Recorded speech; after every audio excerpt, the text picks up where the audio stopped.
ਅਗਲੀ ਗੱਲ ਕਰਦੇ ਜਾਈਏ, ਗੁਆਂਢੀ ਸੂਬਾ ਕੈਨੇਡਾ ਤੋਂ ਆ ਰਹੀ ਆ ਮਾਸ ਸਟੈਬਿੰਗ ਦਾ ਜਿਹੜਾ ਦੂਜਾ ਦੋਸ਼ੀ ਹੈਗਾ ਆ ਮਾਈਲਜ਼ ਸੈਂਡਰਸਨ, ਉਸ ਨੂੰ ਅੱਜ ਪੁਲਿਸ ਨੇ ਹਿਰਾਸਤ ਦੇ ਵਿੱਚ ਲੈ ਲਿਆ, ਗ੍ਰਿਫਤਾਰ ਉਸ ਨੂੰ ਕਰ ਲਿਆ ਆ। ਮਾਸ ਸਟੈਬਿੰਗ ਬੀਤੇ ਵੀਕਐਂਡ ਦੇ ਉੱਤੇ ਐਤਵਾਰ ਨੂੰ ਕੀਤੀ ਗਈ ਸੀਗੀ ਇਹਨਾਂ ਦੋਨਾਂ ਭਰਾਵਾਂ ਦੇ ਦੁਆਰਾ ਸਸਕੈਚਵਨ ਜਿਹੜਾ ਸ਼ਹਿਰ ਆ ਉੱਥੇ। ਤੇ ਉਹਦਾ ਦੂਜਾ ਭਰਾ ਆ ਡੇਮੀਅਨ ਸੈਂਡਰਸਨ ਆ, ਉਸ ਦੀ ਲਾਸ਼ ਪਹਿਲਾਂ ਜਿਹੜੀ ਆ ਪੁਲਿਸ ਨੂੰ ਲੱਭ ਚੁੱਕੀ ਸੀ। ਇਹ ਕਈ ਦਿਨਾਂ ਤੋਂ 3-4 ਦਿਨ ਤੋਂ ਇਹ ਭਗੌੜਾ ਸੀਗਾ ਤੇ ਪੁਲਿਸ ਨੇ ਇਸ ਨੂੰ ਅੱਜ ਰੌਥਰਨ ਕਰਕੇ ਇਲਾਕਾ ਆ ਸਸਕੈਚਵਨ ਦੇ ਵਿੱਚ ਹੀ ਉੱਥੋਂ ਦੇ ਲੋਕਲ ਸਮੇਂ ਦੇ ਮੁਤਾਬਕ ਤਕਰੀਬਨ ਦੁਪਹਿਰੇ 3:30 ਵਜੇ ਗ੍ਰਿਫਤਾਰ ਕੀਤਾ ਹੈਗਾ ਆ। ਮਾਈਲਜ਼ ਸੈਂਡਰਸਨ ਆ ਉਸਨੂੰ ਫਸਟ ਡਿਗਰੀ ਮਰਡਰ ਚਾਰਜਸ ਦੇ ਤਹਿਤ ਹੁਣ ਜਿਹੜਾ ਚਾਰਜ ਆ ਉਹ ਕਰ ਲਿਆ ਗਿਆ ਆ। ਸੋ ਡੇਮੀਅਨ ਸੈਂਡਰਸਨ ਤੇ ਮਾਈਲਜ਼ ਸੈਂਡਰਸਨ ਨੇ ਬੀਤੇ ਐਤਵਾਰ ਸਸਕੈਚਵਨ ਦੇ ਵਿੱਚ ਇੰਡੀਜੀਨੀਅਸ ਜਿਹੜੇ ਮੂਲ ਨਿਵਾਸੀ ਲੋਕ ਆ ਉਹਨਾਂ ਦੇ ਇਲਾਕਿਆਂ ਦੇ ਵਿੱਚ ਜਾ ਕੇ ਉਸ ਕਮਿਊਨਿਟੀ ਦੇ ਉੱਤੇ ਇਹ ਤਸ਼ੱਦਦ ਜਿਹੜਾ ਆ ਉਹ ਢਾਇਆ ਸੀ ਤੇ 4 ਦਿਨਾਂ ਦੀ ਜਿਹੜੀ ਖੋਜ ਤੋਂ ਉਪਰੰਤ ਅੱਜ ਪੁਲਿਸ ਨੂੰ ਇਹ ਕਾਮਯਾਬੀ ਹਾਸਲ ਲੱਗੀ ਜੀ ਆ। ਪੁਲਿਸ ਕਹਿ ਰਹੀ ਆ ਵੀ ਕੁਝ ਵਿਕਟਮ ਜੋ ਆ ਟਾਰਗੇਟ ਕੀਤੇ ਗਏ ਸੀ ਵਨ ਨੇਸ਼ਨ ਜਿਹੜਾ ਹੈਗਾ ਰੈੱਡ ਇੰਡੀਅਨਸ ਦਾ ਏਰੀਆ, ਜੇਮਸ ਸਮਿਥ ਕੇਅਰ ਕਰੀ ਨੇਸ਼ਨ ਉੱਥੇ। ਸੋ ਅੱਜ ਉਹਨਾਂ ਨੇ ਜਿਹੜੇ ਨਾਮ ਆ ਵਿਕਟਮਸ ਦੇ ਉਹ ਵੀ ਡਿਕਲੇਅਰ ਕਰ ਦਿੱਤੇ ਹੈਗੇ ਆ।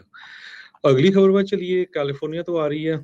ਕੈਲੀਫੋਰਨੀਆ ਦੇ ਵਿੱਚ ਹੀਟ ਨੇ ਇੱਕ ਵਾਰੀ ਫੇਰ ਲੋਕਾਂ ਦਾ ਧੂੰਆਂ ਕੱਢਿਆ ਹੋਇਆ ਆ। ਅੱਜ ਜੇ ਦੱਸੀ ਜਾਈਏ, ਯੂਬਾ ਸਿਟੀ ਦੇ ਵਿੱਚ 108 ਡਿਗਰੀ, ਸੈਕਰਾਮੈਂਟੋ 106, ਫੇਅਰਫੀਲਡ 105, ਆਵਰਨ 104, ਮੋਡੈਸਟੋ 107।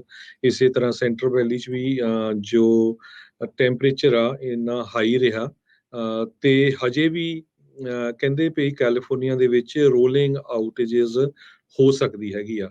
ਕੱਲ ਬਚ ਗਏ ਕੁਝ ਏਰੀਏ ਦੇ ਵਿੱਚ ਜਿਹੜੀਆਂ ਹੋਈਆਂ ਸੀਗੀਆਂ ਇਲੈਕਟ੍ਰੀਸਿਟੀ ਆਊਟੇਜ, ਪਰ ਬੜੀ ਜਲਦੀ ਹੀ ਉਹ ਵਾਪਸ ਔਨ ਹੋ ਗਈ ਸੀਗੀ। California office of emergency services ਨੇ ਐਮਰਜੈਂਸੀ ਅਲਰਟ ਲੋਕਾਂ ਨੂੰ ਫੇਰ ਇੱਕ ਵਾਰੀ ਭੇਜੇ ਹੈਗੇ ਆ ਵੀ ਤੁਹਾਡੇ ਏਰੀਏ ਦੇ ਵਿੱਚ ਬਿਜਲੀ ਜਾ ਸਕਦੀ ਹੈਗੀ ਆ।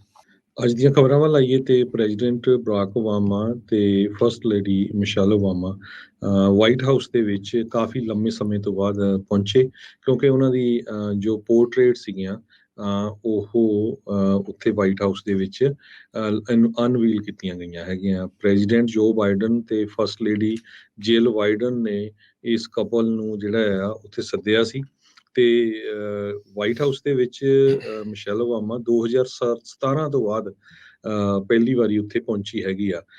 ਪਰ ਪਿਛਲੇ ਅਪ੍ਰੈਲ ਦੇ ਵਿੱਚ ਪ੍ਰੈਜ਼ੀਡੈਂਟ ਜਿਹੜੇ ਬਰਾਕ ਓਬਾਮਾ ਆ ਉਹ ਅਪ੍ਰੈਲ ਦੇ ਵਿੱਚ ਵਾਈਟ ਹਾਊਸ ਪਹੁੰਚੇ ਸੀ।